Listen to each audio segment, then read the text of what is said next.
So before I found my first ever wholesale supplier, I made up every worst case scenario in my head before sending that email, and none of it actually happened. If you're new to the channel, hi, welcome. My name is Lester and I've been selling on Amazon FBA since 2021, where I started as a side hustle. I was selling college textbooks while keeping my 9-to-5 job where I was selling Range Rover down in Miami. Eventually quit that, and fast forward now, half a decade later, I've sold over $5 million in total sales revenue, and I was able to grow my team. And partnering with name brand products via wholesale had really helped me get there fast. But none of that mattered if I never sent that email or reach out to my first ever wholesale supplier, right? Because this is exactly where I started from, right? I had no connection. I had no prior experience. I was selling cars. And lastly, I was just trying to figure out this whole thing. So in this video, I'm going to walk you through step by step of how I found my first wholesale supplier, so that way you can pretty much follow it. Plus, make sure you pay attention and download the link down below, because it's going to have the template that I use to make your life easier, so that way you don't have to pause the video or write it down. So that way you can just copy and paste. Again, the link of that is going to be down in the description. So if you're ready, I'm ready.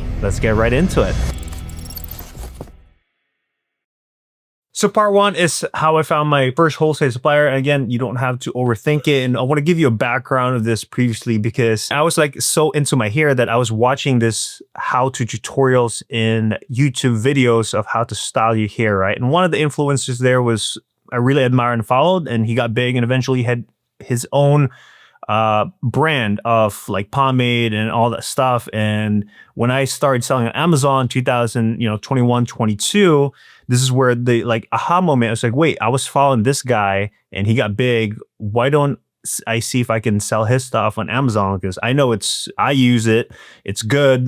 You know what I mean? I was already a consumer. So that made it easier for me. So that's where the seed was planted in order to start my first wholesale, brand or supplier, however you want to call it. But it came to what I call leaning into my unfair advantage, right? What does that exactly mean? So let's double click on that. And basically the unfair advantage comes from your own existing experience or knowledge already.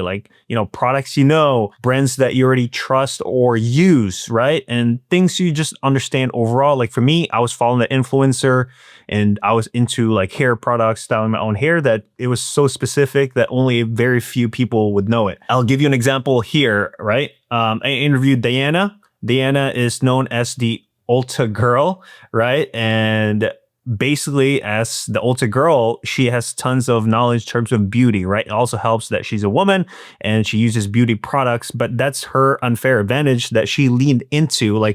She already using these makeups or, different types of beauty products, and why not sell those things that she knows? There's so many beauty brands that I don't know, they're very niche that they might know. You could be a big fan of video games, for example, or if you have a dog, you might know a lot of pet products, right? So that could be your lean in to your unfair advantage. And another way to kind of think about it as well is to give you an idea for your first wholesale is, what are the things you're consuming right now, right? Because something, again, you believe in, you like it, and most likely other people would like it. For example, this LaCroix product. I love LaCroix. If you look at the back of the product, the information actually to reach out a distributor is down here, right? We just never looked into it. So yeah, it's pretty much right in front of us this whole time. So back to my example is, yeah, I found the brand and they were selling on Amazon. And now the next step is how to reach out to them.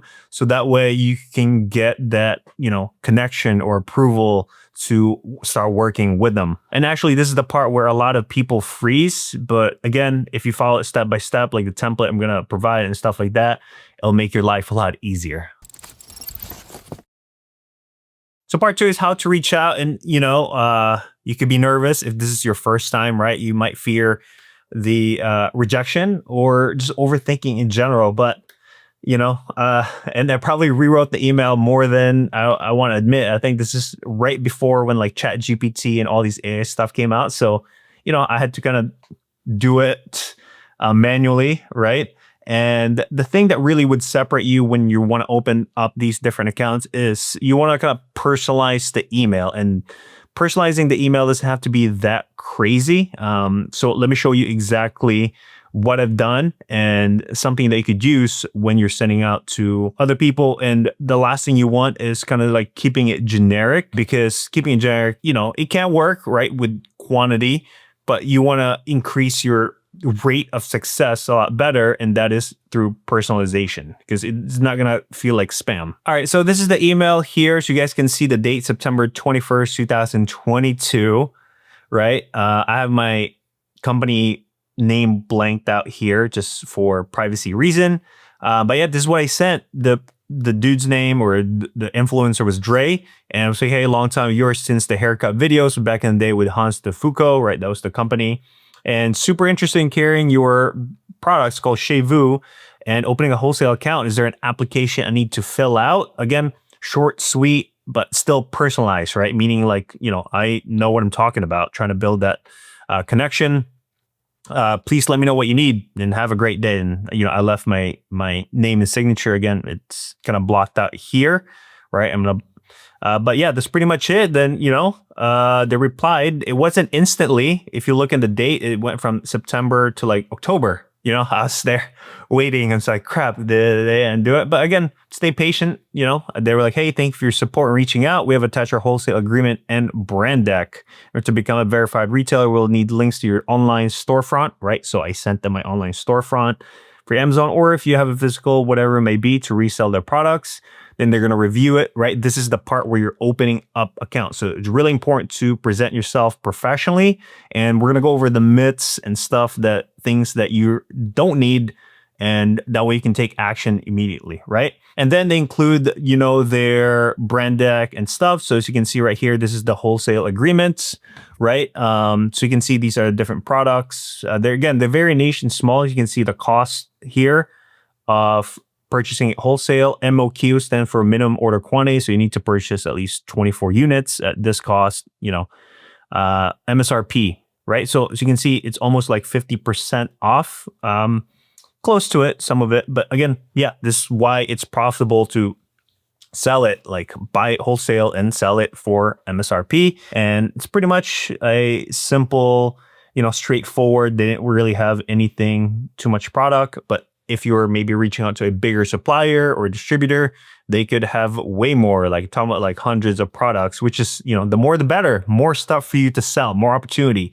And that could actually come in like an Excel sheet. And then, yeah, the rest of the email is pretty straightforward. You're just going to be putting in your order, or if you want to ask for a better discount, you can just simply ask that. There's no, sauce or to it. You can just ask straightforward, and they know what to expect. And yeah, you just put in your order. And at the end of the day, just like Wayne Gretzky famously said, you miss 100% of the shots you don't take. So each time that you don't send an email or make a phone call, that's an opportunity missed for you, right? Like I'd rather have an answer, even if it's a no, rather than like not sending out the email or phone call. Because again, that could cost you tons of money. And by the way, if you want the exact same template, as I mentioned, the link of that is going to be in the description down below. So you can go ahead and download it and use it to create and start opening wholesale accounts for your own business. So part 3 here is actually what do you need in order to get approved, right? We kind of talked about the different myths. So there's actually 2 things that you don't need to get started, right? Number 1 is you don't need a physical store, like a warehouse or even like a business address. Like a lot of people think they need that. I've had wholesale like pallets delivered to my actual home, no issues. So you don't need a business residence. It's like a waste of money to start, right? You want to take action in the beginning. The least amount of money is better. And the second one is a website. You don't need to create a website. I've never had a wholesale supplier ask for my website, right? Like, because they're going to ask for more important things that they're going to verify. The website is, I've never had it. So you don't need to go crazy on a website. You can if you want, if that makes you feel better. Same thing with a business card. I don't even have one. When I started, I created like a bunch, but I never needed it. Maybe like on a trade show when I went. But again, a lot of stuff, guys, are digitalized now with that. But here are the things that you actually need. So number 1, what you need is to establish your business. So that means an LLC, right? Like I have an LLC, which I transferred to an S Corp just for tax benefits. Again, that could be a whole separate video itself. yourself, but you do need an LLC.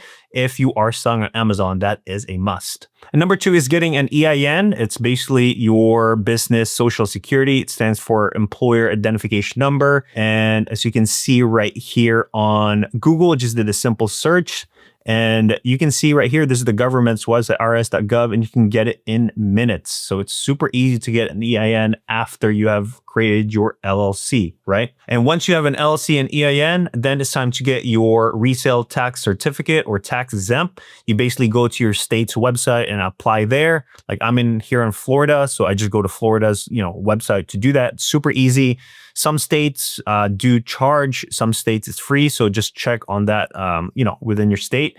But that's basically allows you to do business to business, right? B2B, and working with wholesale suppliers. So that way you pay zero tax, right? Like, isn't that sweet? Because Amazon actually collects a tax on our behalf when, you make a sale and they take it from the customer and stuff. So yeah, no website, no business, warehouse, residential, renting, and all that stuff. And all you need is just the basic business foundation. So yeah, once you do this, it's pretty much rinse and repeat. And after your first one, it's basically it. Like you just repeat it at the end of the day. And what makes it now the challenge is how many suppliers and distributors you can reach out, because at the end of the day, it's all a numbers game. You just slide that scale up to as many as you can, repeat it each day, and that's how you can start getting success and tons of products that you can find and purchase. So thank you guys for watching. Again, if you want this exact template that I use, the email, phone calls, and so much more, the link on that is down below. It's free. So thank you guys for watching. Any questions, just let me know. See you in the next one. Peace.